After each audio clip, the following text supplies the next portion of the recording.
Live.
Let's see. Hey, Jeremy. Sorry, I'm just setting everything up, pushing it out there, trying to get clarification, trying to get. Let's see. Give me a second while I get things going in a bit.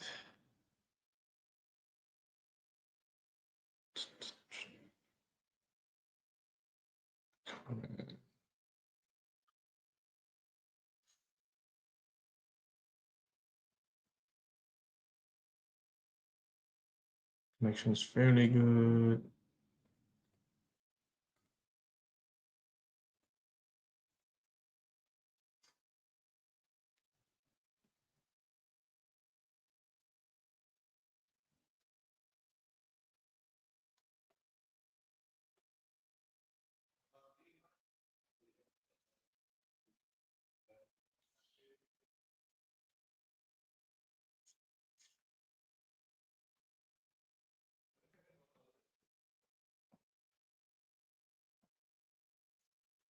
Second while I get things going.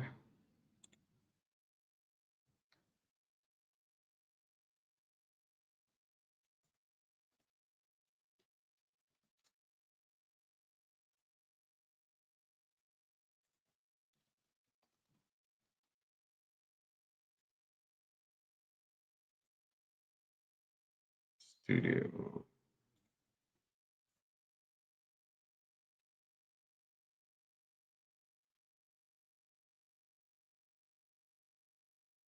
StrengthNet. Oh, Adam. See you there. It's good. Great, great. Great. Audio now works. Oh, just give me a second while I'm setting this thing up real quick. It's a little bit impromptu, but I figured we it's time to do one myself. I'm now settled in in Asia, so a little bit more time to get this going.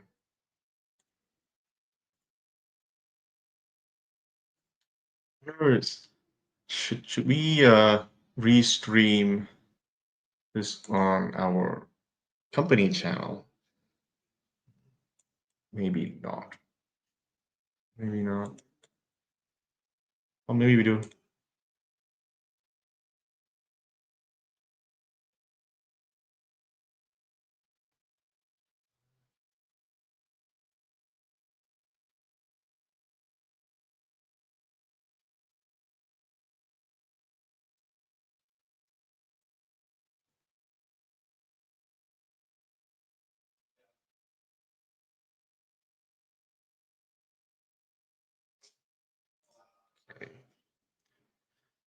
All right, people are trickling in. Give me a few questions before I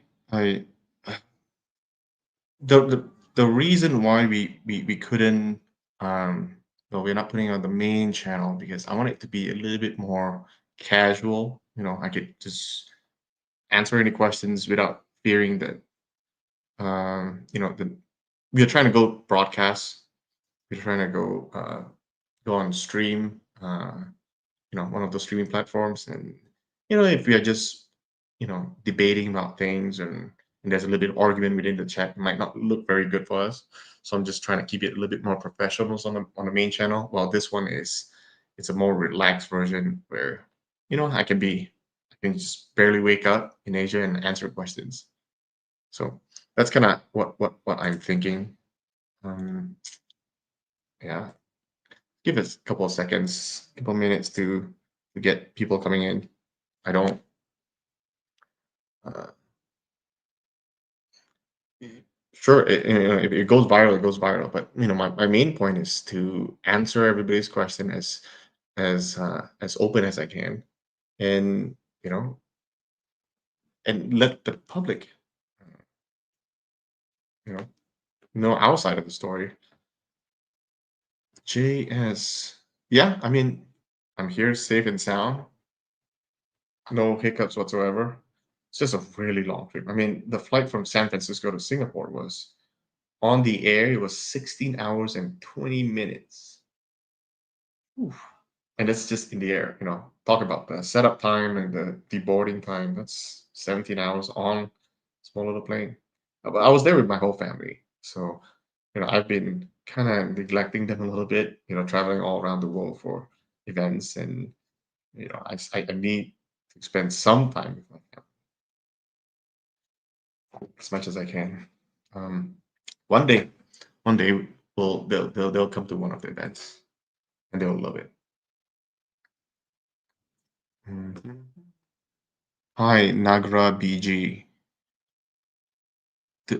Okay, so maybe I'll just answer some of the ones that may not get repeated. I'm interested in your ability to reach out to other regions and bring them into arm wrestling.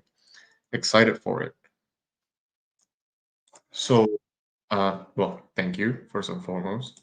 Uh, let's see. The give you a little bit of an idea. Prior to this, actually not prior to this, I'm actually still in the role of international brokering. So part of my job is whenever somebody needs something done internationally, with some of my connections, we try to broker deals. So brokering deals would be example, one of my buddy who has a surplus in something. It could be in the form of agriculture, right? So he has extra soy, right? And he needs to get rid of them, or he needs to sell them, right? Well, I have buddies in China who may want to purchase them. I look into them, right? I send the samples. They don't like it, then so be it. But if they do come to a deal, then I get a fraction of the revenue as commission.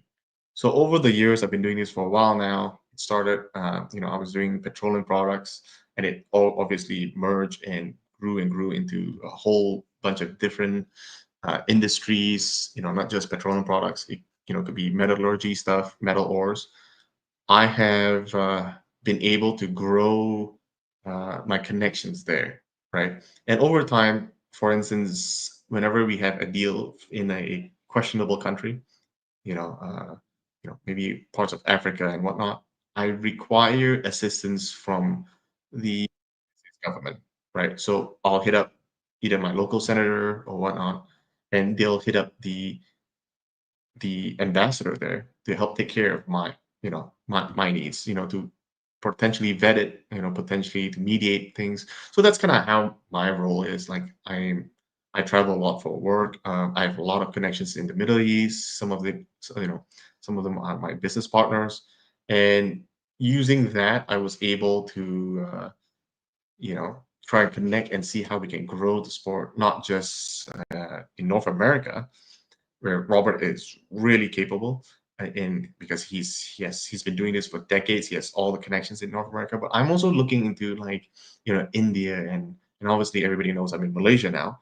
We have people in Southeast Asia that are really big in the arm wrestling. I mean, if you look in Philippines, it's growing fast. Vietnam, Malaysia, Singapore. We just had Greg Yo and Villain now in Arlington. Like it's growing, and I think it's only fair that occasionally they also get to participate in a very what I think it's a very exciting league. Um, so I will hold off on answering all questions surrounding Ingans for now because I think as more and more people come on, I don't have to repeat myself a little bit. Uh, but so I'll try to answer you know not the big questions yet. I'm not saying I'm ignoring it, but I'm not there yet. Okay, Wall was peak arm wrestling because of its live audience atmosphere. Will this be a focus moving forward? Ticket sales could be a huge plus in the US market. Now, Gigacrafty, you are absolutely spot on. We have s- in Chicago, we had 16,000 square feet, right? And our stage was, I think, 30 by 16. It wasn't as big as that we actually shrunk it because we needed more room for people. And what we found was 16,000 square feet wasn't even enough. We were completely full. We sold out, and people who came later thinking they could buy it at the gate ended up finding themselves inside the venue somehow. And it was wall to wall, standing room only. So you could see um, how big in-person events are going to be. Now, when it comes to a different style of um, like WAL, where it was more of like a small little, you know, uh, and a very, very high energy, I would say, I put it. I think that is cool. Um, I'm just thinking we my experience with it is in Arlington, sometimes it's a hit and miss. We had audiences who were like dozing off on live stream and they were like on the phone, disengaged because it wasn't the athlete that they were really rooting for. So we've got to find a way where it's almost like I don't want to put actors on them, or I don't want to put any cute, I don't want to, I don't want anybody falling asleep there, right? And I want it to be a genuine audience. So, like for instance, we had this guy, what's his name, Henry Henry Naring, the guy who was like, the that guy during Levon and Devon's match. Like we want more of that guy, right? So it's almost like I have to curate a little bit and find people who would be having the same level of energy throughout the whole event. So it's not quite there yet, but it's always that option has it's always in there that we'll want to do it as such. Super excited for India, such a big excitement. Yeah, I mean, I've mentioned this, and I think I even shared this information with Chetna, Ryan Bowen's fiance, that India is our single largest demographics when it comes to our viewerships on YouTube, right? So I'm excited. I'm really excited. I'm we tried to partner, I think, with one of the Indian leagues there to see if we can host maybe potentially a challenger event to get things going. Not quite there yet, but we do have plans. We have plans to grow across the whole world. Um, not we're not just gonna stay in North America. We're not just gonna stay in Europe. We're gonna go. I think, to be honest, I think we have really strong arm wrestlers from the videos I've seen in Africa. Africa is another continent that we haven't touched yet. The other ones that people say is Australia. Technically, it's another continent. Yeah, we potentially could do it in Australia as well.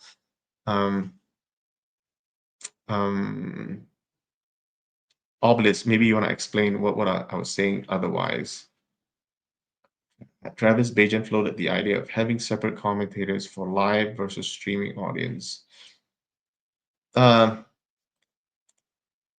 we I mean that has not been on our radar yet. We have not. I mean, Travis and I, we have not discussed that. Nor Neil nor Ryan Bowen has brought that up yet. So, but it could be an interesting proposition. Now, what's really interesting is that our platform that we built technically has the capability of allowing users to switch audios. And what that means for the viewers are that, as we grow and as I look at data, right? Example, right? And if the data supports that, right? Say Hermes pools with, Frank Lamperini and Manuel, and we have a decent amount of Italians, and perhaps then it might make sense for us to have Italian commentators for our live pay-per-view. That allows people to switch to the language that they're most comfortable in, right? So there is that possibility for sure. Not 100% sure on if you're close there yet. I mean, technically everything boils down to financial viability. So there is that component. But yeah, that option for having multiple different channels, imagine if, you know, uh, we have that in your native languages. I think that would be pretty cool. But and that is on our radar. Uh, More animated people, extroverts. Right, correct. Correct. So we need to make sure that we have more animated people. Yeah. We just need to have more animated people making this interesting. Let's see. VIP seats surrounding stage. They would be more invested. Not necessarily, not necessarily. We have found that it's quite often um, that, everybody has his own pick of what matches they are looking forward to. And, some of them may not be fans of certain athletes and therefore they are disengaged for certain matches. And you know, and that's just not a very good look. It's like, oh, you know what, I don't care about this match. Like, I'll just be on my phone, and so it's not that great of a look. So, uh, Ringos, Ringos, we actually toyed with the fact. Uh, we toyed with the fact. Uh, we actually identified a few that would be pretty good, but we'll take some time to slowly introduce them a little bit. Um, we don't know how much it would affect sales because everything eventually boils down to if the whole production gets better and then if whatever we make actually has some sort of a return on investment, right? But there is a lot of pressure on us to kind of put the to have a little bit more, let's say, uh, you know table goals in this event. And even if we do, it will be done in a tasteful manner. They'll be dressed in a more modest fashion. Like, I think that's maybe something we could potentially do. I mean, look at if we had that potentially, it could also help audiences be aware of what round it is. The in-person audience really. They'll be clear. It's like, oh, it's round three, great. Okay, let's see. Any idea when the card will be released so I can see about flights to Colorado? Um,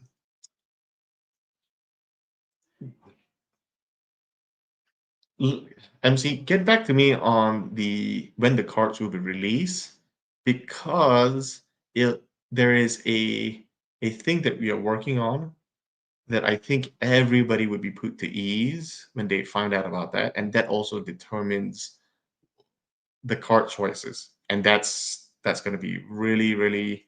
Uh, I think that's what I think everybody will want to hear shortly. I'm just waiting because people are taking a while to get on the channel. So I just want to, when we hit a certain number, that's when we'll go about and explain more and clarify uh, between the whole European athletes, ownership questions, payment questions. We could answer all those. Would lowering the amount of matches help the viewer fatigue? That is something that we are actively looking at.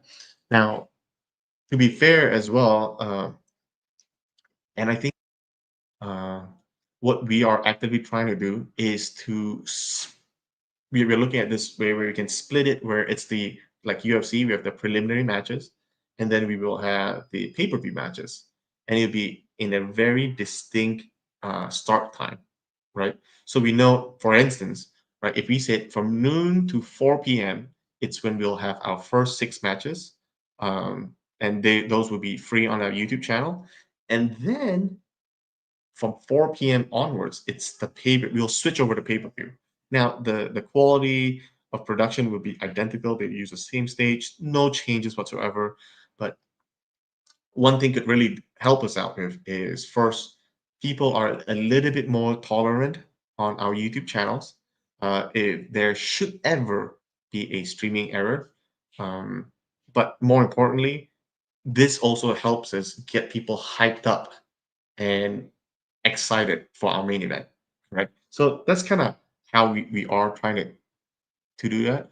Um, Green goals are always a plus. I know there's a little bit of disagreement there. Ring goals add no value. You know, I I honestly don't think there's a downside to having somebody that looks attractive on stage. I'm just throwing it out there. I mean, nobody can argue that. Any talks about patterning with Oh, I think you mean partnering with Larry Wheels. Was there ever conversation with him? He seems to live king of the table randomly, but he brought the most eyes to the sport. I think we should hold back on that a little bit. I don't. I think Devon is currently bringing the most eyes to the sport, at least in the Western culture. To be fair to him as well, we have a lot of. But again, no, no. I think matter of fact, uh, Adam Silver, who is one of our team, he has pretty good connections with Larry Wheels. I'm sure if the time comes, you know, if he reaches out, we are totally happy to do so. Now, MC, just to clarify, right? Even if there is a ring goal, we'll want to make sure that um, they are dressed modestly and they're there for a very specific reason. Reference Christ the other. Yes, I am a Christian. Yes, Trinity Motorsports. Hi, Trinity Motorsports. Um, there are also questions now. I've streamed it to both Facebook and YouTube, and there are questions about production. Now, because now it's on my channel, I can say whatever I want and take as much time as I want. Well, when you're driving a car, and for those people who don't quite understand, I'm using a metaphor here. When you're driving a car, you're flooring the gas, you're flooring the pedal. You require more gas in the tank. And if you don't have enough gas, the car isn't going anywhere. If anything, it's going to be sputtering. It might still run, but you're running on fumes at that point, right? Now, when it comes to production, when we are not allowed to supplement power whatsoever, we are at the mercy of the hotel, then uh, just like our graphic processing unit, and I believe Adam Silver is on, and he can answer a little bit better than me. But whenever there are, because now he's cutting up all the individual matches, and he's noticing that very same pattern and you can see it too, I guess whenever we have a whole bunch of graphics up, the cameras would turn off, right?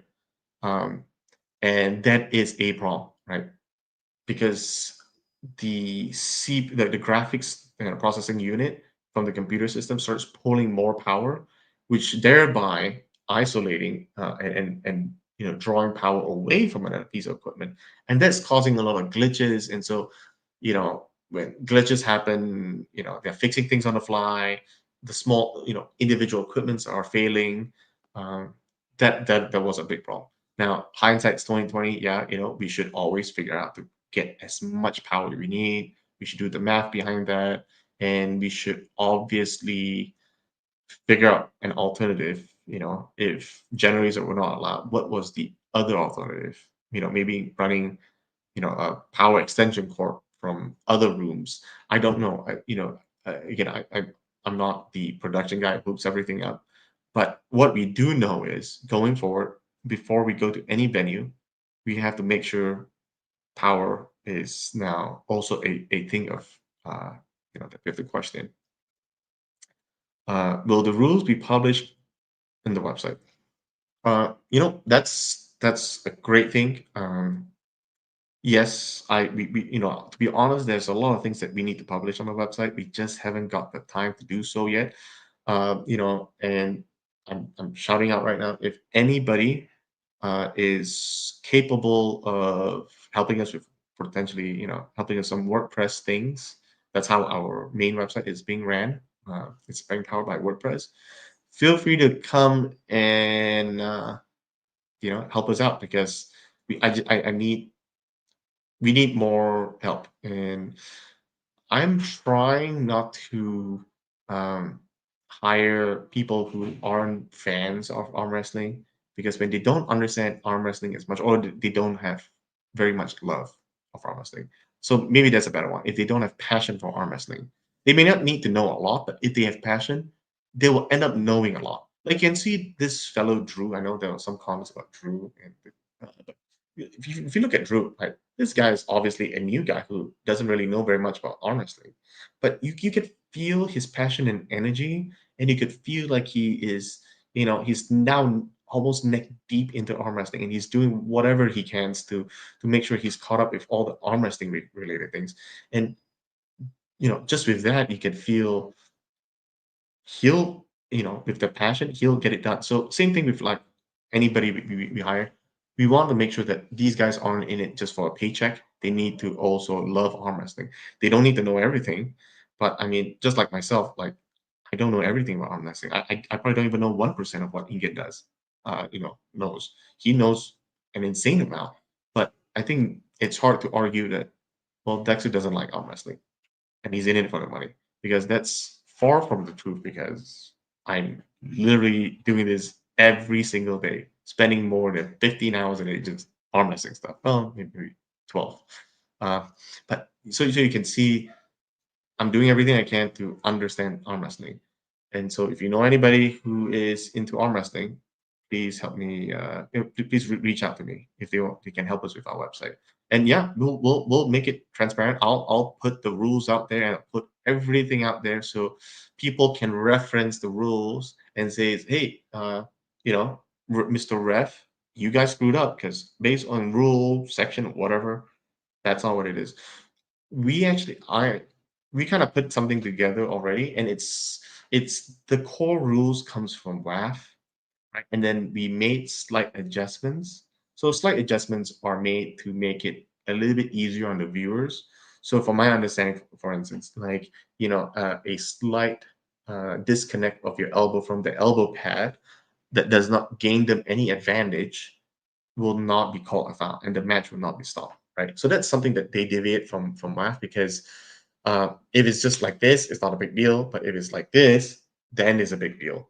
So we're trying to stop the match less, because ultimately there must be some balance between entertainment and actual sport. We also made the elbow pads slightly bigger, so there's a little bit more room to maneuver. But ultimately, a lot of it is still WAF base rules. Uh, so it's really not that difficult to publish those. But yeah, transparency is the way to do it. Um, okay, well, I see some questions in here. Super match with Kirill Sarachev. he wanted a match with Brian Shaw, but never seemed to get it. Kirill and Brian would sell pay-per-views. Yeah, potentially. I mean, uh, you know, we just did a podcast with Brian, and he already got his match lined up for Colorado's for the EVW Shaw Classic collaboration. So we probably won't be able to do that in time. But I mean, that that's true. That would be a pretty interesting match to see both new strongmen coming into the arm wrestling world. Just joined, so I apologize if topic as mentioned. Have you guys contacted Hermes? In his videos he mentions not competing, and Devon also insulted him. Really sad. Uh let me let me go try to get Robert on the line, and he can join in because ultimately he's the CEO of the company. He will take lead and takes charge on um, getting uh, you know getting all the matchmaking figured out and everything, and he can answer those matchmaking questions a bit better. I'll send him a link to join shortly. Let's see. Invite guests. Copy. Okay. Okay, I just sent Robert a link to see if he can join us. Um, appreciate the energy put Drew put in it. Yeah, I mean, Drew really had a lot of energy, and he really put his back into it to making sure at least the in-person crowd in Chicago uh, didn't felt uh, bored for like an hour, right? Now, obviously, they would rather watch the matches, but he made lemonades out of lemon at that point. Devin mentioned y'all had success with Vitali's visa. Have you all spoken with Vitali? It said his and other athletes' statement about them leaving the league. I hope all works out. Oh, there we have Robert. Let's see. Hello, Dexter. Oh, hey, Robert. Oh, Yeah. yeah, great. We just have some guy who's talking about Vitali's visa. So I don't know if you want to talk about Vitali's visa and what Yeah. that good news has come. Yeah. So we've had really good news today. We got it back from Senator, the U.S. Senator's office, who's helping us with another visa. He's the one that helped us with Levon and like Levon Saganashvili and Irakli's passports.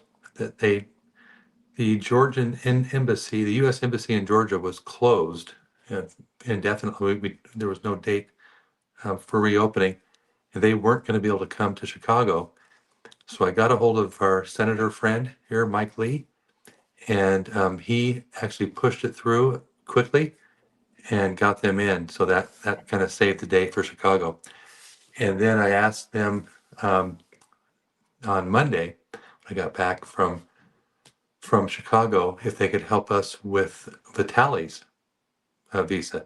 That I didn't think they'd be able to help with because Russians aren't getting into the U.S. And they said they think they can help us. So they're going to put a rush on it. They're going to do uh, a, um, a government expedite, and it's called a congressional expedite. And we think that he's going to be able to get in. Oh, that yeah. So and one thing in that whole uh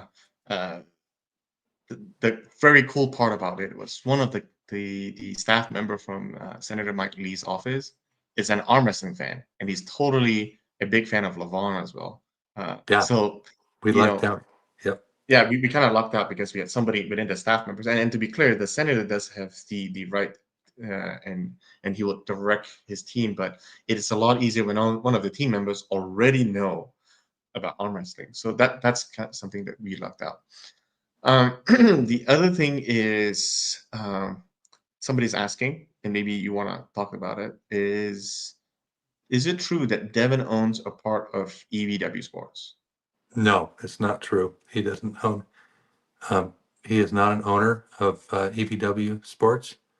Um, and this part's confidential, but he does have a clause in his contract that was actually granted to him by Ingen years earlier that we will honor, and we will honor all the contracts that EVW made um, with Devon. So and that's confidential, but no, he has no ownership or equity in EVW. Right. So, and I think people like right now, Robert, they're asking about where did such lies comes from, Devon owning and such. People are also referencing that during the athletes meeting, the behind the scenes athletes meeting, Jody and Devon were highly influencing the meeting. And I think, you know, and people who really know Jody and Devon, they are very extreme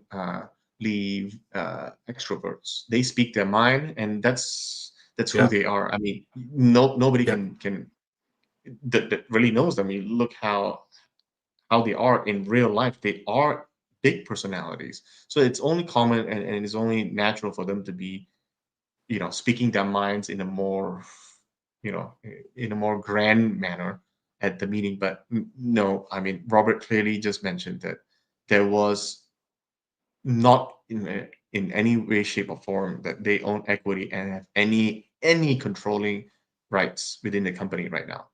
None. right. Zero.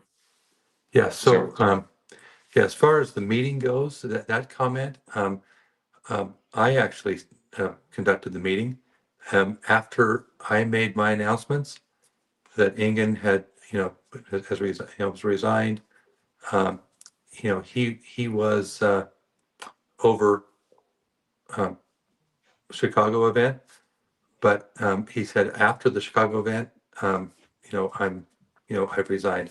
So I let everybody know, and then I opened it up for questions and answers from the athletes, and probably didn't. We probably should have cleared the room a little bit better because there were a few others that were, coaches or people that came in with athletes that shouldn't have been there. But um, what what I did ask is for comments and or for questions and answers. So um, um, the first questions were from um, some of the Eastern athletes. Devon also asked questions and made comments, and maybe his went a little bit longer, or he was a little bit more involved, or more passionate, I should say. But no, he was not running. He did not run that meeting. I actually turned the time over to the athletes to ask the questions that they had. Yeah, that is correct. Um, so Trini Motorsports said Devon's ownership was a misunderstanding of a joke from Travis Bajan's live talk. Okay, so yeah, I think Travis Bajan was going off on something that was probably in the form of a joke, and people might have taken it seriously. Um, what is going to happen with athletes like Hermes who don't want to pull if Ingen is not in? Maybe you want to take that, Robert, because you're probably closer to that than me. Yeah, so I've been talking to Hermes as well, and he really wants, you know, he really wants Ingen to rejoin, um, and we'll do everything we can to move things forward for East versus West and for our fans. So um, nothing's out of the question. We're wanting to move forward in the most positive way. Um, there's a lot of um, negativity out there, I would say, but from the Eastern athletes that is coming from, I'm not sure really quite where it's coming from. So I've reached out to some of these Eastern athletes, and they've been very receptive. They were getting information from whatever source they were getting it from that was just incorrect. Right, right.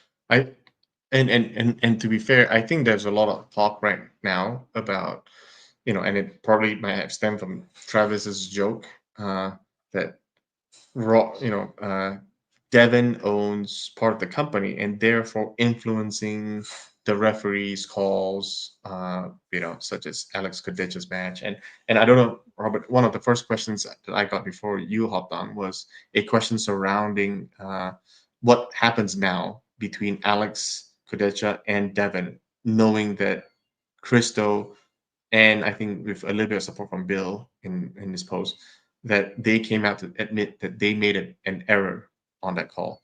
But no, and just to clarify to everybody, nowhere and at no point of time did Hristo or Bill said that Robert or me manipulate, or even Devin manipulated or forced the refs to make that call. It was completely independent and it was an honest mistake from the refs, right?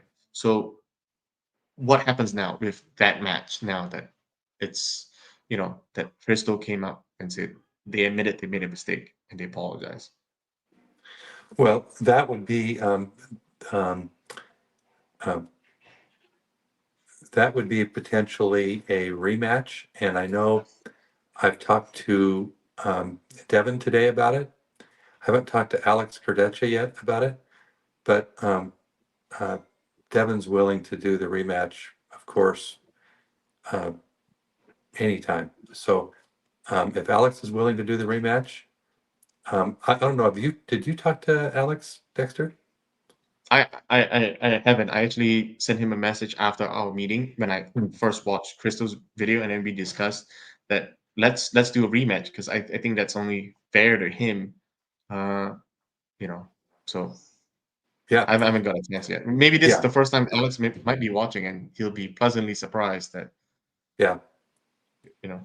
So yeah. So I think a rematch is in order. That was a very close match. Could have gone either way, and had that um, foul um, that you know there was really only one foul and a warning, I believe, and so I wasn't actually there just for that at that time. There were issues going on with production that I was running around, getting calls, hey, there's a problem here or whatever. So I kind of missed part of that, and I haven't had time to go back and watch the pay-per-view because there's so much going on, um, with East versus West. But I'm going to do that and see it. But from what I remember seeing when I was kind of running back and forth, is there was one foul, and I think um, uh, Hristo thought that there was two fouls and called the match for Devon, and that um, I understand he admitted the mistake, and we owe Alex a rematch, which Devon's willing to do. yeah, so I mean, so I hope that clarifies that no one, not Devin, not Robert, not me, we influenced the rest on their calls. I think that is abundantly clear now. So I hope we put that to bed that there was any manipulation, external manipulation on that. Um, let's see. Another one would be, where did Hermes get his conclusion and for what he said in the video? Uh, I don't know what he said in the video. well, I mean, okay, we could watch it together, or maybe we'll circle back to that. Another one. There seemed to be lack of business sense with Roman. He didn't know what a supervisor is. Yeah, that's very clear. Oh, okay. So Robert, Trinity Motorsports here. He says Travis cleared up his five owner joke today on a new live. So it's it. So he did clear up that Okay. it was a joke, not actual facts. So there's that. Maybe language barrier got in the way with Hermes and some Western Europeans. That potentially, I mean, there is always that. We really don't know what they don't understand until something, an argument happens. So there's that. The amount of errors the ref have made in Europe events is so abundant and caused many Western matches, yet no apologies seem biased towards Easterners. Um, I mean, to be also clear, you know, Christo, a European ref, made that error as well, and I think to be fair to all refs, it every ref is not immune to making the wrong calls uh, forever. There might be some errors here and there, but know that they are doing their best, and there was no external manipulation. That's where I'm getting at. Now, specifically, if they have bias and whatnot, I can't speak for that. Robert, what do you think about any biasness in refs?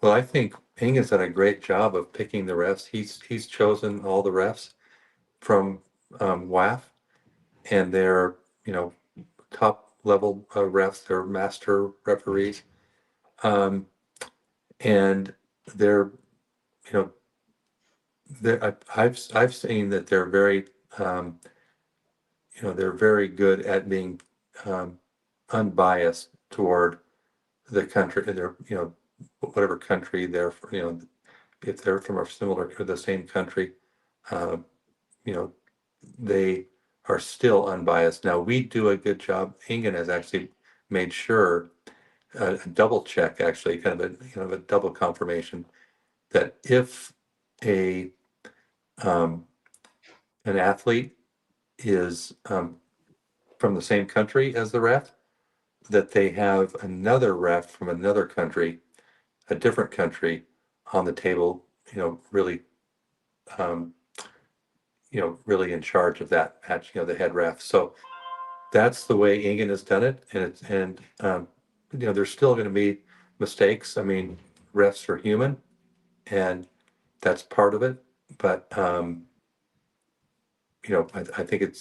think WAF has got probably the best refs out there that I've seen, and everybody's going to make mistakes. WAF refs are trained very well.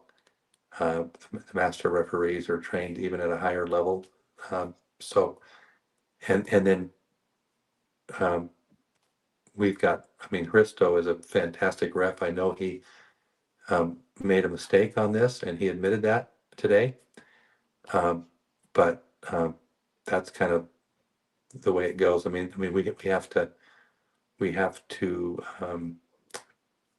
make some changes, I think, and there are some ideas on what to do on how to make the reffing even more um, uh, foolproof, as much as we can. So I was going over that with a couple of others today on how we can do that, and some really good thoughts on they're taken from other sports as well. Great. Um, we Here's another question that maybe you want to try to answer. Why are we not giving Alijan matches? He's one of the few or only undefeated puller we have. It's not the only, but one of the few Yeah. for sure. No, Alajan is a very good friend of mine. I've been friends with Alajan for 10 years at WAF. I see him every year at WAF, and even though he can't speak English and I can't speak Kazakh, we just really bonded. I mean, and we use interpreters as well, but we've been going back and forth quite a bit on um, on this controversy with the East versus West and Ingen's resignation. And I'm very confident we're going to have Alajan back very soon. So we just have to get a match for him. Yep. And there we have it. Um, Here's another one. Will the rules be posted on the site? And so, as I was explaining earlier, Robert, I don't think that's a bad idea. We'll have to put something together, put a page, so any future arm wrestler, Mhm. new arm wrestler, budding arm wrestler, could go to our website and see what the rules are that Mhm. that we utilize, and they could base off perhaps maybe an event organizer could use that as well. No, I think it's So a great idea. That's yeah, one thing that I think that we want to do. I mean, we don't know everything. I mean, don't and never will. So we rely on our fans and athletes for great ideas, and so that's a great idea. I think we should definitely do that. yeah. Typically, we have been doing one AMA per event, and maybe Robert, maybe you and I should do something more on a more regular basis. And oop, he got cut off. But I think that's a great idea. That's a great idea. One of the changes that we've been working with is we are trying to shape the company because now the sport isn't very big right now, and what that means is each and every fan becomes more important, right? And your voice need to be heard. Ideas, there could be gems, among all of you guys.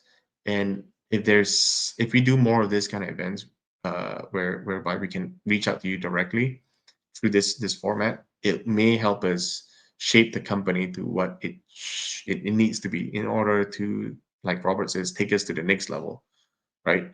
Um, let's see. Well, Red John, you asked about the matches set for the next event. So I know Robert fell off for a second. Let me see. It fell off. But I can tell you what we have thus far, right? Uh, well, so you know that right now we got confirmation from the senator's office that we now can get we now can get visas for the Russians. And technically, knowing that one of the staff member is an arm wrestling fan, it opens up way more opportunities to bring in more arm wrestlers and get them all visas. Because if the one of the if one of the top five most difficult countries to get visas from, and one of it's Russia, and we can't even get it for them, much less anybody else who's an arm wrestler. So any other country, Ukrainian, Kazakhstan, Georgians, obviously proven, right? Any of the countries, we can get them in now. So that's very comforting to know that the future of having our our event across the whole world, including North America, it's safe that way. So now what specific matches are there? Um, we are trying for Vitali. We do have several options. Devin definitely wants to pull because he and Brian Shaw are pretty good buddies, and I don't see a sense to hold that back. Oh, Robert's back. Yeah, That's on sorry guys. stage. Somebody called me and it knocked me off. All right, and Um, might be Travis saying, "Oh, I did a live to clarify. It was just a joke." Whatever. But anyway, so the current questions, I've kind of told them that we are actively trying to get Vitali and Devin for Colorado. But maybe you want to tell us more about what are the other matches that would be set. um, well, the Colorado match, um, if we can get Vitaly's passport here in time, that's what we want to do. I mean, but we haven't announced that yet because we don't have his visa. That's just what we're trying to do. And they've been, as like I mentioned, the Senator Mike Lee's office told me this morning that it's looking promising. They just can't guarantee it. If we don't get Vitali to this one, I mean, we will get Vitali, um, on the next one. But um, I would think, because Devin's up for it, I think Alex is up for it. Their big rematch would be probably the best. I mean, right along with the Vitali match. I mean, it would be very highly anticipated. Um, the other matches we're still working on. Uh, Brian Shaw already has 5 matches, including himself with Brandon Allen, and um, Eddie Hall with Robert Oberst, and another big strong man who's kind of a freak of nature, but also a, quite a good arm wrestler. So, um, and we have Gabby or he has Gabby and Jocelyn, and so he's got those are the headliners for his show, um, and we'll do the same. We'll have another, we'll have five more to add to Brian. So this will be an East versus West uh, Shaw Classic. Yeah, that's right, and more to come really. Now, there are another question next on the line is there a possibility that the league to get united again in the coming months? Yeah, I mean that's what if we can find a way to do that, and I think we're stronger together, um, and it's just a matter of making sure that finding a way to make that happen. That's a um, might take it might take a little while, but that would be the goal.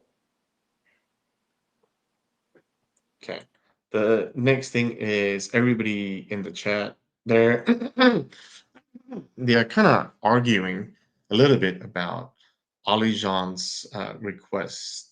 Uh, they're saying it's 50,000. Some say it isn't. Um, I don't know if we should go into the exact numbers because it's like, would you like to people to know what your paycheck is essentially? So, uh, but Yeah.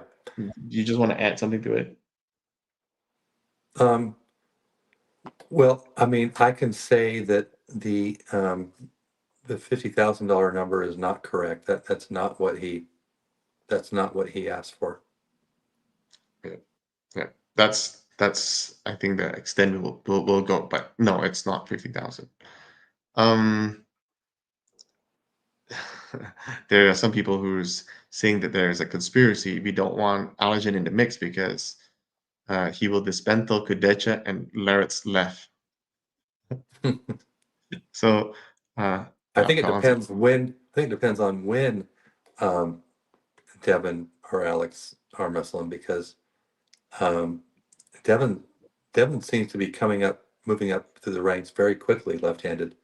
Um, with almost a 6-year sabbatical. I mean, really not doing any real big matches left-handed, not really training his left, other than he calls it his party arm, as everybody knows.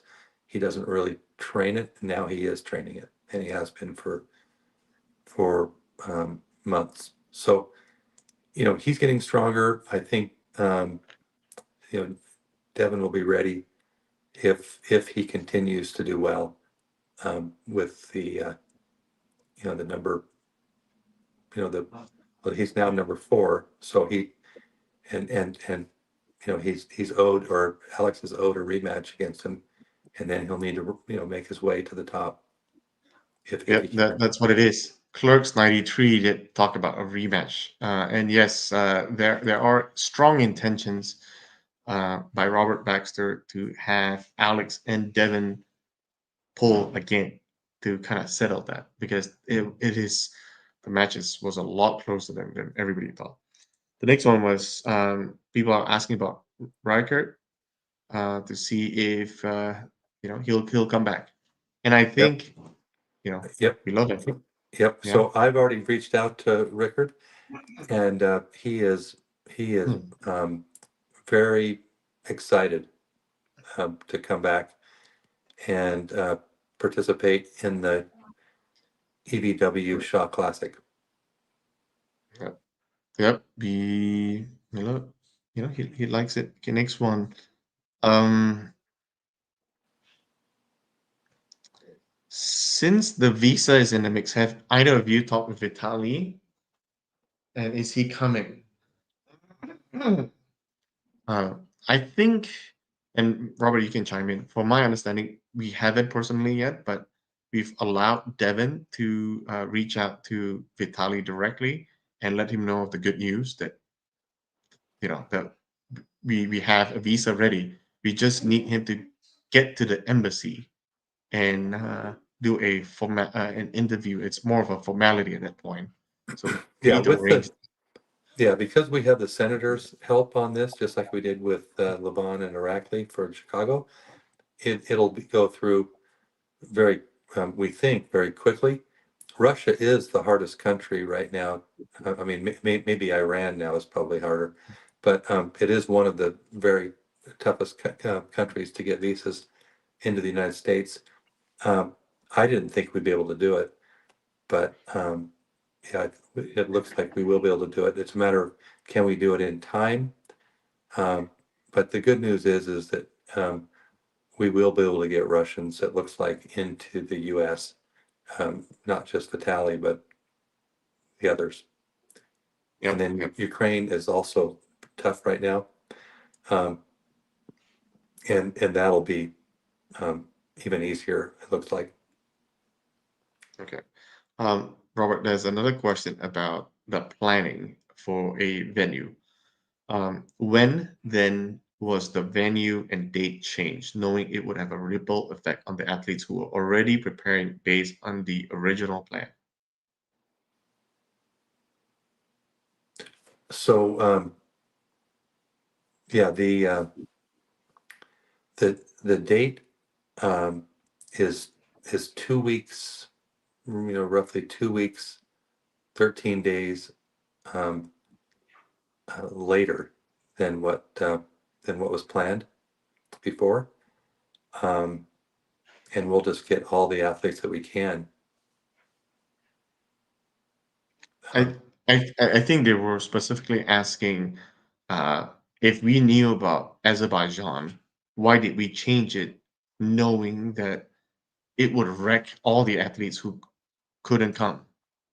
oh, so Engin was working with a friend, very close associate that he has in Azerbaijan, and um, we um, had no confirmation. I was asking for confirmation if we had the site because we had to announce something um, on Saturday, and we didn't have it. Now we did get confirmation, not total confirmation, but verbal confirmation that it looks like we could, but that would um, um, you know Ingen um,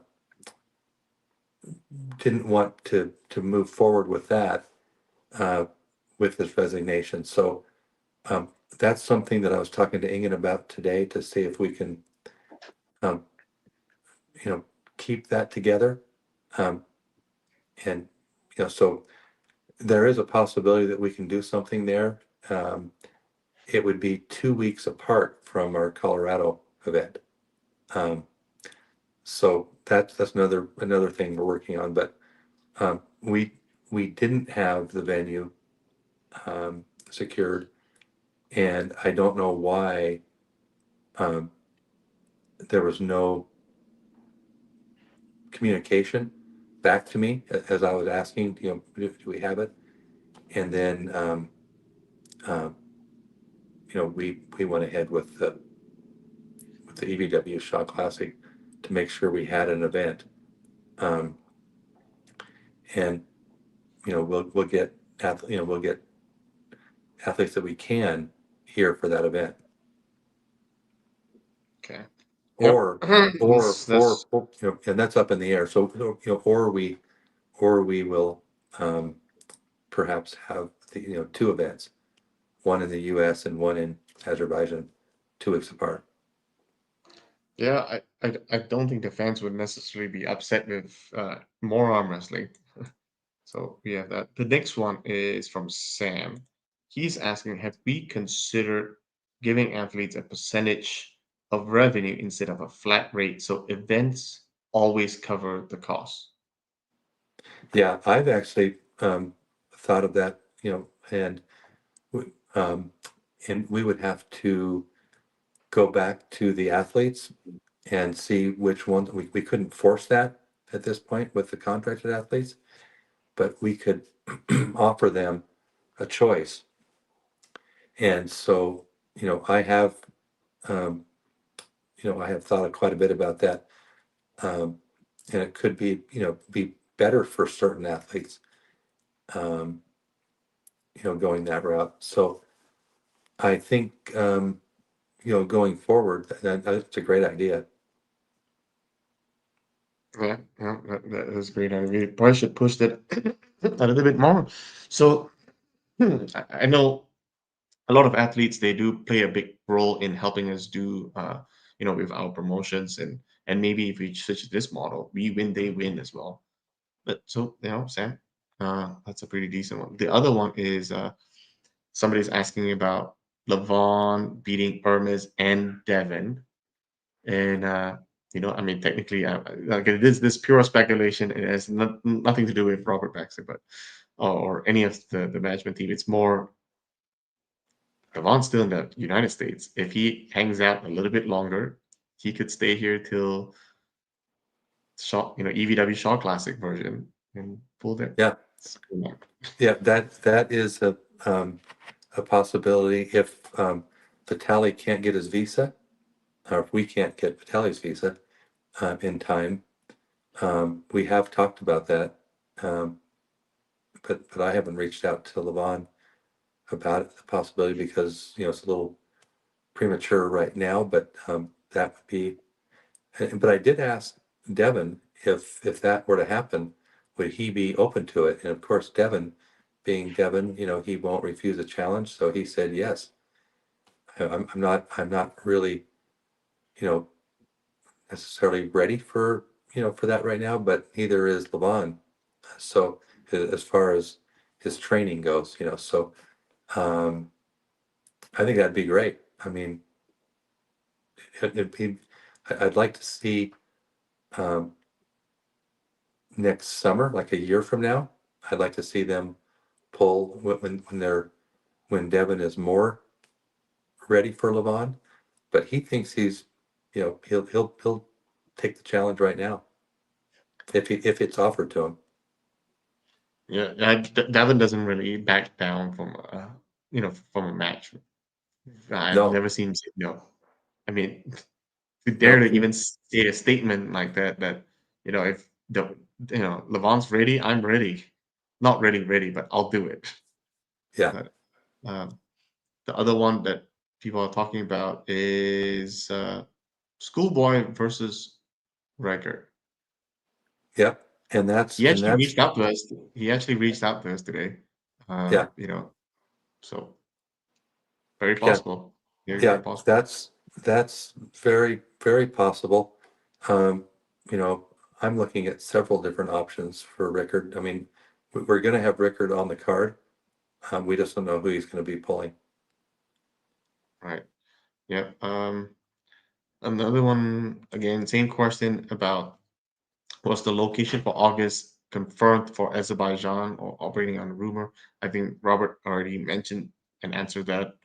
Uh, we were working towards that, but we never got confirmation. Uh, so there was that.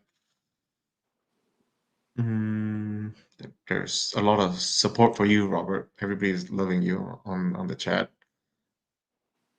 Um, let's see. Well, there's a lot of support for you. I'm just going through and finding questions, really, because I'm just trying to answer questions. Robert, do you have any? Okay, this is completely off topic from what I think most people are asking for, but I think it's a good one. Robert, do you have any updates on John that you can share publicly? I think he's thinking of John Persing. Uh, Yeah, I I haven't heard mean, anything since. yeah, I mean, I don't have anything really specific other than, the surgery went well. He's, you know, um, long sitting long periods of time, he's not, really, that's not ideal for him right now. So, um, we wanted to have him as a commentator. We wanted to have him actually out to Chicago, and a little too early for John. Um, so I think he'll be fine. I mean, we just don't know. And it's too early to see how well the surgery went, but it seems to be it seems to be he's doing okay. Okay, we have another question from Mike Ford from Malaysia. He's asking, is the tournament at Shaw Classic now a qualifier for EVW? We haven't considered that yet, but that's a that's something that we can consider, Robert. Yeah, yeah. Someone mentioned that at the Chicago event, and I think it, um, I don't, I don't know that we can do it that quickly, but maybe for next year's EVW Shot Classic, um, we'd have enough time to really promote that and let people know and prepare for that event. I think it's probably a little too early for this one, but it's not impossible. All right. Somebody asks, please make a rankings page on the website. Again, that is in the works. I just need to, I just need more help finding, you know, web developers, WordPress developers to help us do that. But they gotta have passion in arm wrestling for sure. So if you guys know anything, send me an email, dexter@evwsports.com. Um, another one, Joshua Weeks. He's asking if Ingen is out, or when if Ingen out, a committee in charge of matchmaking. Can you say who is on it? Um, yeah, I've reached out to Ray, um, Coach Ray on that, and he was very receptive to being on that committee or being a big part of that committee. So, um, and then um, considering a couple others, but um, probably too early to talk about. But I have spoken with Coach Ray, Ray Lapines, and he's all for it. So that's good. And I think Ray would be next to Ingen on matchmaking. I would put Ray as the next best. And with a committee, it could be very good. Okay. Another one mentions, is it safe to say that Alan Ford will be back? I know he lost, but he put on a really good show, which, I mean, he lost because he let his hand go. So in my book, I think it's a yes, but it's not up to me. I think great show is what, you know, is really important. What do you say about that, Robert? Well, Alan's a great guy, great competitor. I mean, I would hope that we can find a place for him. The um, there will be always a place for the winner of that match, right? So we'll find a place for Ryan Bellinger, um, and possibly Alan at a later date. If Alan keeps doing well, yeah, that's a real possibility. Oh, nice, nice. Another one asks you, who wins, you or Ingen in a best of five tomorrow? Well, I would have to say, to be honest, Ingen's been training quite a bit. He's looking pretty fit, pretty good. Um, I wouldn't want to challenge him right now, especially since I've been so busy uh, and stressed. With EVW, I haven't been able to train at all. Haven't been to the gym for 6 months since I started. So I would have to give that to Ingen. Probably not a good time to challenge a guy that's you know the stress is off of him. He's able to train. He's going back. He's healthy. Much healthier. Yeah. Um, Next question: why do we keep moving venue if it's causing us a lot of issues when we can just stay in Turkey? Uh, and I think it's a necessary step to grow the sport. I mean, you saw our events in Georgia, in Arlington, in Chicago. Look at how big those in-person venues are. the crowds were wild, and I think it's just a necessary step, and it's a growing pains. But I think we've made made good strides in learning from our problems and you know, I think it's just something that we have to deal with in order to grow. We Yeah, just have to take that leap of faith. yeah. I mean, I think if we follow UFC as a footprint, that's probably the way to go. And what they do, of course, is they travel all over the world, and the reason they're doing that is because they pick up new fans by having the venue change. I mean, so that's really a good way to grow the sport.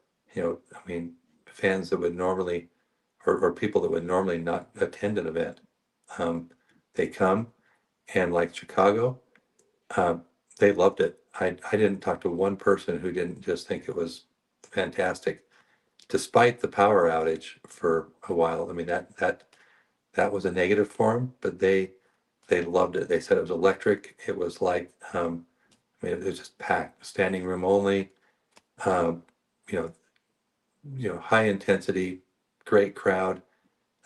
That's going to draw more people into, to watching more, you know, becoming fans if they're not already. A lot of people in that audience weren't, that was their first arm wrestling event that they had seen. I mean, we Right. invited quite a few people from the media, um, the Chicago media, and and a lot of you know the mayor of Rosemont, a nearby city where we want to have the next event in Chicago area, um, and you know that's the way to pick up fans. I think is and the excitement that's in the audience. We're not going to get that in Istanbul. Um, we're not going to get that in a lot of areas in the world. We're going to get it in Georgia. Um, we're going to get it in places like Switzerland, where arm wrestling is really big, or there's and they have enough money to actually, um, buy tickets. So, again, somebody said that we couldn't get a visa in time to face Devon. Before we talk to face Devon, if you just got on, that is not completely accurate. We do have a expedited path to a a U.S. senator to get it in time. So, and next one, this is let's see, it's going. Sorry, Robert, I'm just reading some of these really quickly Sure. because a Yeah. lot of them are just debating amongst themselves. Um, let's see. There's a lot of debate amongst themselves right now. Just trying to find a question that you could answer. But Um, if there's one that you want to answer, go ahead and take that, and I'll. oh no, no, I mean like it's literally fans just talking to themselves about it. Uh, let's answer a few more and then we'll call it a day because we don't want to take up too much of your time too. I know you have work to do. Would you consider putting part of the crowd around the table, like EVW 10? Yeah, I mean, if the layout of the room, the arena, um, works for it. I mean, that particular room, ballroom, didn't lay out that way, so we really couldn't do it.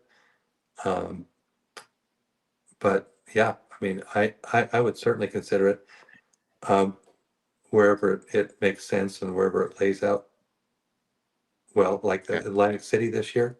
It looks like we're going to be able to get a much bigger venue than uh, nice.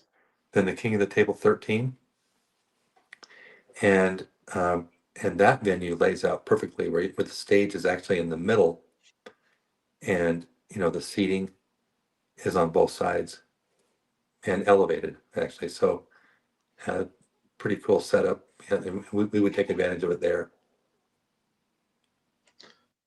Next we have uh, do we can are we considering having Jake work for you? Is Um, that Aussie arm wrestler, right? yeah, Right. Aussie arm wrestler. You know, um, Jake has reached out to me, and you know, he asked me to come on his show.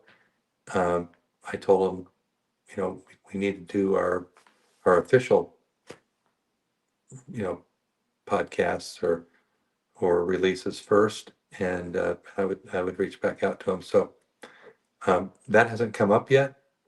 Um, I don't know. We don't I don't really have an answer for that yet. Yeah. Um,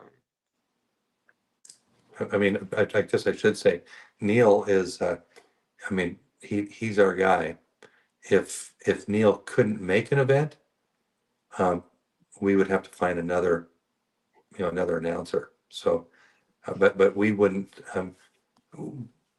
I don't think we would want to change announcers um, from Neil unless he couldn't be there. Now he's booked um, quite quite well through Giants Live, through his strongman competitions or through his events. But he plans it accordingly so that he prioritizes arm wrestling ahead of that, even though the strongman pays more, he still prioritizes arm wrestling above. And so, um, if a date changes, he may not be able to be there, and we may have to reach out to Jake or someone else who can help us. the other thing is, why didn't we have the stream on the official EVW channel? We would have hundreds, if not a couple thousand viewers. Now, that may be the case, but I think the questions here are going to be repeated. It would be the exact same thing either we have 1,000 or we have 10 viewers. Uh, and it surrounds the same thing that you guys have been hearing. And the reason is, uh, I think if we put it on the official channel, we have to appear more professional. And as you all know, one way for us to become uh, mainstream is if we can get broadcast deals, say Netflix and Amazon Studios, one of those things. And if we did it on that channel and it seems like a whole bunch of bickering, uh, it may make it appear like we are not quite as professional as we are. So we are trying to avoid that, and I think it only makes sense to have a more casual approach by having it on a personal channel than on the company's official channel. Even though technically both of us will, we represent EVW Sports, but we'll try to keep things on a more casual format in this way.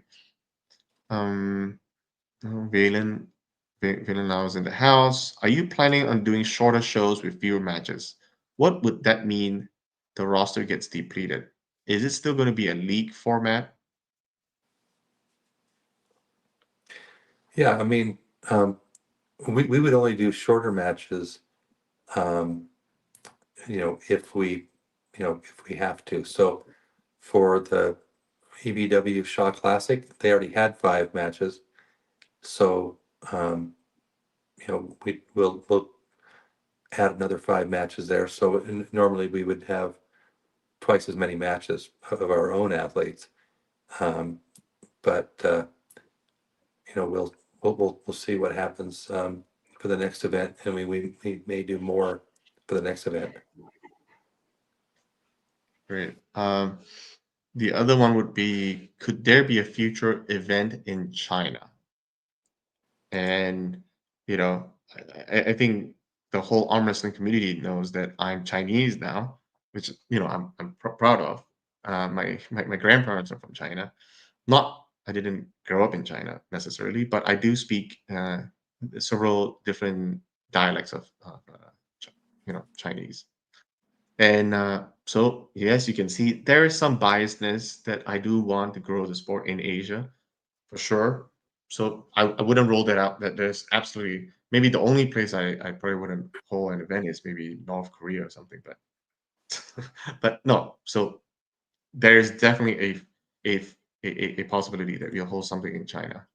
So maybe clarify too, just for the viewers and the fans that don't know, Dexter's is actually Malaysian, um, and has been, American, have been living here in America since college. So for um, 16, 17 years? I think it's 18 now. Oh, 18 years. 18 now. So it's been quite a while. Another one I asked, any Canadian dates set for the future?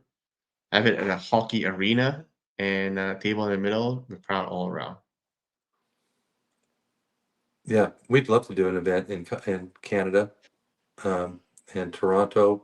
Um, looking at one in particular that Ian Carnegie, um, he introduced me to to um, the person with the connections, and so that's a matter of getting visas though, because getting visas from other countries into Canada now is actually harder than the U.S.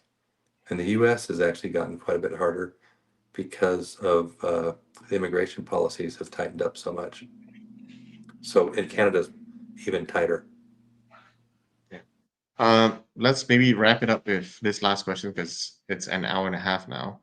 But just for everybody to know, Robert and I, we do have intentions on doing this a little bit more on a regular basis, a little bit more casual, in our homes, not in a studio, not in a control environment.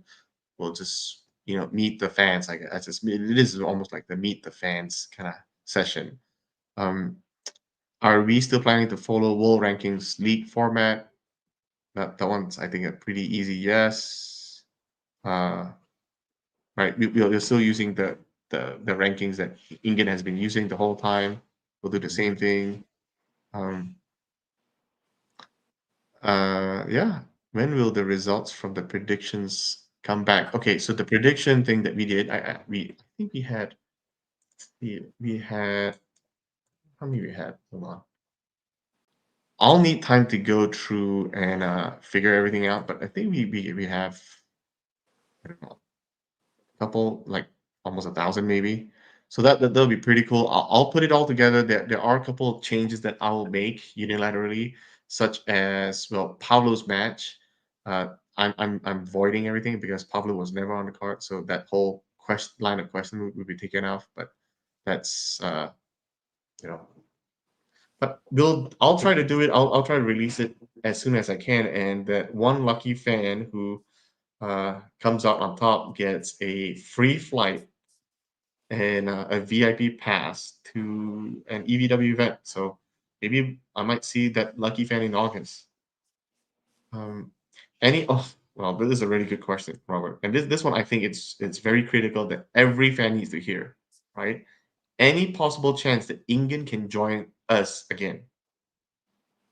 Yeah, I think there is, um, and so we'll continue to work um, to find a way to be united. Um, that's ideal, and we just have to have um, there's um, a team kind of a spirit that we need to have in order to grow, in order for the company to actually be like a real company that can actually continue to build. And you know there's some things that would need to kind of be adapted, but I won't go into the details on that, but yeah, I am hopeful that we can do something and and Okay. and work together. Okay. And everybody else, follow my channel, hit like and subscribe because we'll be doing a little bit more casual things on this channel versus the official channel where we have to keep things more in a more professional setting. I love you guys. We love all your support right now, and thank you for the uh, thank you for everything you guys are telling us in a all the positive things you guys are saying. Even if it's negative, hit us back on things that we can improve on. I love to hear those guys. I love to hear criticism because that's when I know how to get better. So Yep. Thank you, So, guys. yeah, just Robert, so any last words?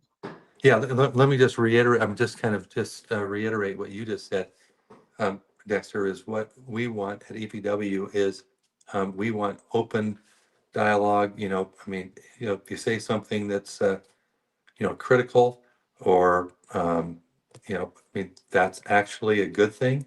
I mean, if we're making a mistake or if we got things to improve, now we know we've got a lot of things to improve on, obviously, but we appreciate your support. That means a lot, but we're not going to, you know, um, we're not going to have any problem at all with anybody who has criticisms. Yeah. Thank you all. We'll see you guys next time. Thank you, everybody.